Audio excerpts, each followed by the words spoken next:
বাড়ি থেকে। এতদিন পরে তুমি আমার বাড়িতে আসছো দুদিন থাকবে বলে, কিন্তু এভাবে তো তুমি চলে যেতে পারো না। তুমি তুমি বলছো তুমি বাইরে গিয়ে ইফতার করবে কেন? আমি তোমার ছেলে না? তুই কি বলতে চাস? আমি এই অপমানের খানা খাবো? আমি বাইরে যাইয়া একটা হোটেলে যাইয়া ইফতার নেব, আমার পকেটে টাকা আছে বাবা। আমি এই অপমানের খানা খাবো না। চল তুই আমার সাথে গ্রামে চল। আমি এখনো মরে যাই নাই, আমি চালাবো তোকে। তোর অ্যাক্সিডেন্ট হয়েছে, তোর চিকিৎসা আমি করব। এই অপমানের খানা খাস না তুই। তুই নিজ ইচ্ছায় শহরের বাড়িতে বিয়ে করেছিস, বড় বাড়ি দেখে। তুই যে ঢুকে ঢুকে মরতেছিস সেটা আমার মনে জানা হয়ে গেছে।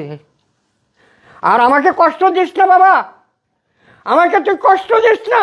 চল আমার সঙ্গে চল তুই, তোকে আমি বংশ দেখে ভালো বংশের মেয়ে বিয়ে করাবো। তুই আর এখানে থাকিস না বাবা, তুই এখানে থাকিস না, তোর ভবিষ্যৎ